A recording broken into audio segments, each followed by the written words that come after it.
അമ്പിളി ഔസേപ്പാണ് നമുക്കിപ്പോൾ ഉള്ളത്. ഹായ് അമ്പിളി. നമസ്കാരം. ഈ മലയാള സിനിമയിൽ നിങ്ങൾ 12 വർഷമായെന്ന് പറയുമ്പോഴാണ് അത്രയും വർഷമായോ എന്നുള്ളത് നമ്മൾ ചിന്തിക്കണേ.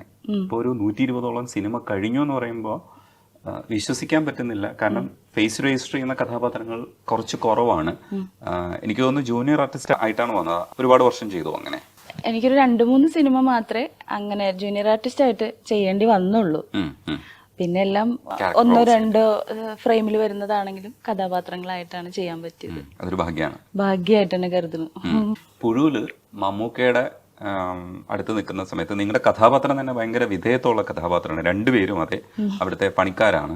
അപ്പോൾ അതിൽ നന്നായിട്ട് ചെയ്തു എന്നാണ് നമുക്ക് തോന്നി. കാരണം നമുക്ക് അങ്ങനെ തോന്നണമെങ്കിൽ നിങ്ങളത് ഫീൽ ചെയ്യിപ്പിക്കണമല്ലോ. അതെങ്ങനെയായിരുന്നു? ഷൂട്ടൊക്കെ എങ്ങനെയായിരുന്നു? അതെ, സിംഗ് സൗണ്ട് ആയ കാരണം ശരിക്കും ഞാൻ അനുഭവിച്ചിരുന്ന ആ സമയത്ത് പ്രഷറും കൂടെ അതിൽ. ശരിക്കും പറഞ്ഞാൽ മമ്മൂക്കയുടെ ഒപ്പം നമുക്ക് അഭിനയിക്കാൻ ഏറ്റവും ഒരു ആർട്ടിസ്റ്റിനെ സംബന്ധിച്ച് അഭിനയിക്കാൻ കൊതിയുള്ള ഒരാളാണ്. അപ്പം എനിക്ക് ശരിക്കും പറഞ്ഞാൽ ആ ഒരു ടേക്കിൽ എൻ്റെ കൊതി തന്നെ മാറി. കാരണം ഞാൻ നല്ല ടെൻഷനായിരുന്നു എനിക്ക്. പിന്നെ സിംഗ് സൗണ്ട് ആയിരുന്നല്ലോ, അപ്പോൾ നമ്മുടെ ഉള്ളിലെ പ്രഷറൊക്കെ ശരിക്കും ആ സൗണ്ടിൽ തന്നെ അറിയാം. പിന്നെ എന്നെ സംബന്ധിച്ച് അത് ഭാഗ്യമായി. കാരണം ഡയലോഗും അങ്ങനെ പേടിച്ച് പറയുന്ന ഒരു സംഭവമായിരുന്നു. നല്ലൊരു എക്സ്പീരിയൻസ് ആയിരുന്നു. പിന്നീടുള്ള 2-3 സിനിമകളിൽ ചെയ്തെങ്കിലും മമ്മൂക്കയുടെ ഒപ്പം കോമ്പിനേഷൻ സീൻ ഉണ്ടായിരുന്നില്ല. പിന്നെ കാതലിലുണ്ടായിരുന്നു, കോമ്പിനേഷൻ ഇല്ല.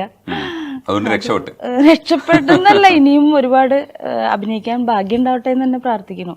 കാരണം എല്ലാ ആർട്ടിസ്റ്റുകളുടെ കൂടെ ഒരുവിധമൊക്കെ ഞാൻ ലാലേട്ടൻ്റെ ഒപ്പം, ഇന്ദ്രൻ സേട്ടൻ, ലാൽ സാർ എല്ലാവരുടെ ഒപ്പം നമുക്ക് അഭിനയിച്ചിട്ടുണ്ട്. പക്ഷെ മമ്മൂക്കയുടെ ഒപ്പം നിൽക്കാൻ കുറച്ച് എന്നെ സംബന്ധിച്ച് എനിക്ക് ഭയങ്കര പേടിയാണോ ബഹുമാനാണോ എനിക്കറിയില്ല. ഭയങ്കര ഒരു പേടി ഉണ്ടായിരുന്നു എനിക്ക്. പക്ഷേ ഈ ക്യാരക്ടറിന് ഗുണം ചെയ്തു അല്ലേ? അതെ. പുലിമടയെ കണ്ടപ്പോൾ ശരിക്കും ഞാൻ നോട്ടീസ് ചെയ്തിട്ടുണ്ടായിരുന്നു ആ ക്യാരക്ടറിന് പറ്റുന്ന രീതിയിലുള്ള അഭിനയം. കാരണം അങ്ങനെ ചില ക്യാരക്ടേഴ്സ് അധിക പേര് ചെയ്യാറുമില്ല. ചെയ്തു കഴിഞ്ഞാൽ തന്നെ അതിനകത്തൊരു അഭിനയത്തിന്റെ ഒരു സംഗതിയെ കാണും. പക്ഷെ ഇത് റിയൽ ആയിട്ട് അങ്ങനെ ചെയ്യുന്നതായിട്ട് തോന്നുന്നില്ലേ? അത് തോന്നിപ്പിക്കാൻ കഴിയുന്ന ഒരു ആർട്ടിസ്റ്റിന്റെ മിടുക്കാണ്. അതെങ്ങനെയായിരുന്നു ജോജു ആയിട്ടുള്ള?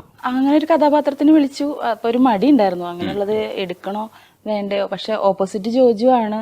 പിന്നെ ഇതുപോലെ പച്ചയായിട്ടുള്ള ഡയലോഗ് ഉണ്ട് എന്നൊക്കെ നേരത്തെ അറിഞ്ഞിട്ട് തന്നെ പോയി ചെയ്യാൻ കാരണം ഓപ്പോസിറ്റ് ജോജു ആയ കാരണം മാത്രം. പക്ഷെ അത് ഈ ഒരു രീതിയിലേക്ക് ആ ഒരു സീൻ മാത്രം ഭയങ്കര ഡയലോഗ് ഇങ്ങനെ ആയ കാരണം ഭയങ്കരമായിട്ട് ആ റീല് ഭയങ്കര വൈറലായിരുന്നു. ആ സമയത്ത് പറഞ്ഞു തന്നതും ആ മൊത്തം ഡയലോഗ് മാറ്റി വേറെ രീതിയിലേക്ക് ആക്കിയൊക്കെ ആ സമയത്ത് ചെയ്തു. കുറച്ച് സമയം കൊണ്ട് തന്നെ ആ ടേക്ക് എല്ലാം ഓക്കെ ആയിരുന്നു. ഞാൻ അവര് പറഞ്ഞു തന്ന പോലെ ചെയ്തു, അത്രേ ഉള്ളൂ. ജോജുവിന്റെ അഭിനയം നമ്മൾ സിനിമയിൽ കാണുന്ന സമയത്ത് നമുക്കത് ഫീൽ ചെയ്യും. കാരണം ആ മനുഷ്യൻ അത്രയും ആത്മാർത്ഥമായിട്ട് അഭിനയിക്കുന്നതാണ്.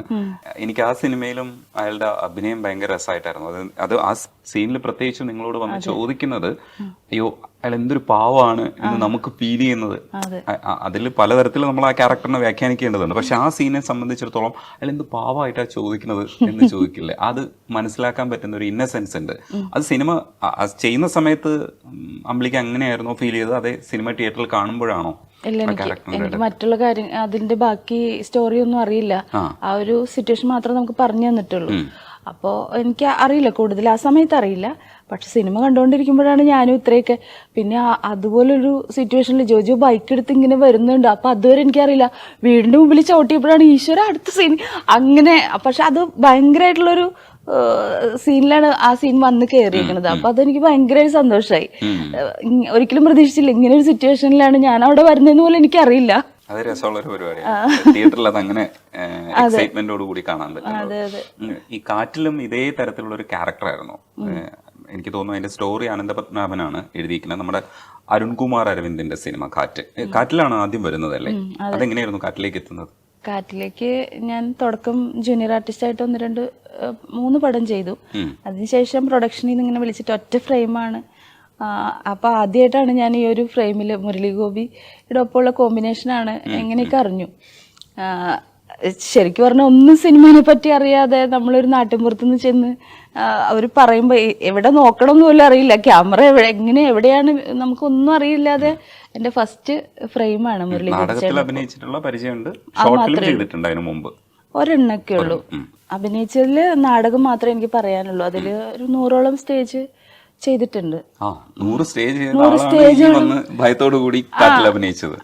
അത് ക്യാമറ അഭിനയം വേറെയാണല്ലോ സിനിമ. അത് നമുക്ക് അറിയില്ലായിരുന്നു. മുരളി ഗോപി ചേട്ടനൊപ്പാണ് ആദ്യത്തെ ഫ്രെയിം. അപ്പോ അരുൺ എങ്ങനെ എന്തൊക്കെ പറഞ്ഞു തന്നു? പ്രത്യേകിച്ചൊന്നും പറഞ്ഞു തരാനുണ്ടായിരുന്നില്ല. അങ്ങനൊരു സ്ത്രീയാണ് എന്ന് മാത്രം പറഞ്ഞു. അതിന്റെ എക്സ്പ്രഷൻ കൊടുത്തു, അത്രേ ഉള്ളൂ. കുറച്ചല്ലേ ഉള്ളൂ, കുറച്ചേ ഉള്ളൂ. ആദ്യത്തെ സിനിമ തന്നെ അങ്ങനെ ഒരു സ്ത്രീയുടെ കഥാപാത്രം ആയപ്പോഴും എനിക്കൊരു ടെൻഷൻ ഉണ്ടായിരുന്നു. അങ്ങനെയൊക്കെ കേട്ടിട്ടുണ്ട്, പിന്നെ അങ്ങനെ തന്നെ പോവും. പക്ഷെ എന്നെ സംബന്ധിച്ച് അങ്ങനെയൊന്നുമില്ല. എല്ലാ സിനിമയിലും വ്യത്യസ്തമായിട്ടുള്ള കഥാപാത്രങ്ങൾ തന്നെയാണ് ചെയ്യാൻ പറ്റിയിട്ടുള്ളത്. പക്ഷെ ഒരു സെക്സ് വർക്കറെ നമ്മൾ അവതരിപ്പിക്കുമ്പോൾ ഏതെങ്കിലും തരത്തിലൊക്കെ നമുക്ക് അതിനെക്കുറിച്ചുള്ള ഒരു ധാരണ ഉണ്ടാവും. സിനിമകളിൽ നിന്ന് നമുക്ക് ധാരണ കിട്ടിയിട്ടുണ്ടാവും. അതാണോ ശരിക്കും ഉപയോഗിച്ചത്? അത് എന്തെങ്കിലും തരത്തിലുള്ള ഈ പറയുന്ന ഒരു ക്യാരക്ടറിനെ മനസ്സിലാക്കാൻ വേണ്ടിയിട്ടുള്ള ഡിസ്ക്രിപ്ഷൻ അരുണിന്റെ ഭാഗത്തുനിന്ന് ഉണ്ടായിട്ടുണ്ടോ? അതിന് മാത്രമുള്ള ഒരു ഡെപ്ത് കഥാപാത്രത്തിന് ഇല്ല. അപ്പൊ അവരതുകൊണ്ട് ജസ്റ്റ് ഒന്ന് പറഞ്ഞു തന്നിട്ടേ ഉള്ളൂ. അപ്പൊ എന്റേതായിട്ടുള്ള ഇത് മാത്രമേ അതില് ഉള്ളൂ. ഇപ്പൊ നമ്മൾ സംസാരിക്കുന്ന സമയത്ത് പറഞ്ഞായിരുന്നു അതുവരെ സെറ്റിലൊക്കെ ഭയങ്കര പാവമായിട്ടിരിക്കും, പക്ഷെ ക്യാരക്ടർ ആവും പറയുമ്പോൾ ആവുമെന്ന് പറയില്ലേ? അതെങ്ങനെയാണ് സംഭവിക്കണത് ശരിക്കും? അത് എന്റെ ഒരു കഴിവല്ലത്, സംഭവിച്ചു പോണതാണ്. ഞാൻ നേരത്തെ പറഞ്ഞ പോലെ നമ്മൾ വിശ്വസിക്കുന്ന ഒരു ശക്തി ഉണ്ടല്ലോ, അത് മാത്രമേ ഉള്ളൂ. പിന്നെ എനിക്ക് ജീവിക്കാനായാലും അത് മാത്രമേ ഉള്ളൂ. അപ്പം ആ കഥാപാത്രം ആവുക, അത് മനസ്സുകൊണ്ടാവുക എന്നുള്ളതാണ്. നമ്മൾ മേക്കപ്പും കോസ്റ്റ്യൂമും ഇട്ടുമ്പോൾ മാത്രമല്ല, ഇപ്പൊ ചെറിയ കഥാപാത്രമാണെങ്കിലും കൂടെ മനസ്സുകൊണ്ടും കൂടെ ഞാൻ ആവാറുണ്ട് മറ്റൊരാളായിട്ട്. അങ്ങനെയാണ് ചെയ്യുന്നത്. എങ്ങനെയാണ് ചെയ്യുന്നതെന്ന് അറിയില്ലെങ്കിലും ചെയ്യുമ്പോഴത്തേക്ക് നമ്മൾ പൊളിയാക്കുമല്ലേ? അങ്ങനെയാണെന്നാണ് വിശ്വാസം. അതുകൊണ്ടാണല്ലോ ഇത്രയും പടങ്ങള് എന്നെ പോലെ ഉള്ള ഒരാൾക്ക് ചെയ്യാൻ പറ്റിയത്. നമുക്കിപ്പോ ഒന്ന് കഴിഞ്ഞ് അടുത്തത് പെട്ടെന്ന് വരുന്നതും എല്ലാം നമ്മൾ ടേക്ക് അധികം പോകാതെയും നമ്മൾ മൊത്തം ആരെയും ബുദ്ധിമുട്ടിക്കാതെയും ഒക്കെ തരുന്ന കഥാപാത്രങ്ങള് എല്ലാം ശരി റെഡിയാക്കുന്നോണ്ടാണല്ലോ. അതുകൊണ്ടാണെന്ന് ഞാൻ വിശ്വസിക്കുന്നു. പെങ്ങളിലാണ് ശരിക്കും അതും ടി വി ചന്ദ്രൻ സാറിന്റെ പടത്തില് ലീഡ് റോള് ചെയ്യാൻ കഴിയാന്ന് പറയുന്നത് ഭയങ്കര ഒരു ഭാഗ്യം. നമ്മളൊക്കെ സാറിന്റെ സിനിമകൾ എന്ന് പറയുന്നത് ഭയങ്കരമായിട്ട് ഒബ്സർവ് ചെയ്ത് മുന്നോട്ട് വന്നിട്ടുള്ളതാ. അപ്പോ ചന്ദ്രൻ സാറിന്റെ സിനിമയിലേക്ക് വിളിക്കുമ്പോ എന്തായിരുന്നു ഫീല്? ചന്ദ്രൻ സാറിന്റെ പടത്തിലേക്ക് ആ ഒരു കഥാപാത്രം എനിക്ക് കിട്ടുന്നുള്ള ഒരു ഉറപ്പും എനിക്കുണ്ടായിരുന്നില്ല. അതേ സെയിം അങ്ങനെ ഒരു ക്യാരക്ടറായിട്ട് ഒരു ഷോർട്ട് ഫിലിം ചെയ്തിട്ടുണ്ടായിരുന്നു, മാതളം എന്ന് പറഞ്ഞിട്ട്. അപ്പൊ അതിലൊരു 30 വയസ്സും ഒരു 55 വയസ്സുമാണ്, 2 ഏജ് ആയിട്ടാണ് ചെയ്തിരിക്കുന്നത്. അപ്പൊ അതിലെനിക്ക് മികച്ച നടിക്കുള്ള അവാർഡൊക്കെ കിട്ടിയിട്ടുണ്ടായിരുന്നു. അതങ്ങനെ ഷോർട്ട് ഫിലിം കണ്ടിട്ട് സാറ് അങ്ങനെ വിളിപ്പിച്ചതാണ്. വിളിപ്പിക്കുമ്പോൾ ഞാൻ തിരുവനന്തപുരത്തെ ഒരു സിനിമയുടെ ഓർമ്മ എന്ന് പറഞ്ഞൊരു സിനിമ ചെയ്തുകൊണ്ടിരിക്കുക. അപ്പോൾ അവിടെ ഒരു നൈറ്റ് സീനിൽ ഇങ്ങനെ കാട്ടിലേക്ക് ഓടിപ്പോകുന്ന ഒരു ടേക്കിൽ എൻ്റെ കാലിൽ കുപ്പിച്ചിൽ കയറി. വയ്യാത്ത കാലം കൊണ്ടാണ് സാറിനെ കാണാൻ വേണ്ടിയിട്ട് ഞാൻ ഞൊണ്ടി ചെന്നു. ആദ്യമായിട്ട് ഇത്രയും വലിയ ഡയറക്ടറെ കാണാൻ വേണ്ടി ചെല്ലുക. അപ്പം ഞാൻ വിചാരിച്ചു മൊത്തം പോയി, നടക്കാനും പറ്റുന്നില്ല. ഭയങ്കര ആഗ്രഹമുണ്ട്, ലാൽ സാറിന്റെ വൈഫായിട്ടാണ്. അപ്പോൾ പ്രാർത്ഥിച്ച് പിന്നെ കോൺഫിഡൻ്റ് ആണ്, എന്ത് തന്നാലും ചെയ്ത് കാണിക്കാൻ പറ്റും എന്നുള്ള. അങ്ങനെ തൊടുപുഴയിലെ സാറിനെ കാണാൻ ചെന്നു.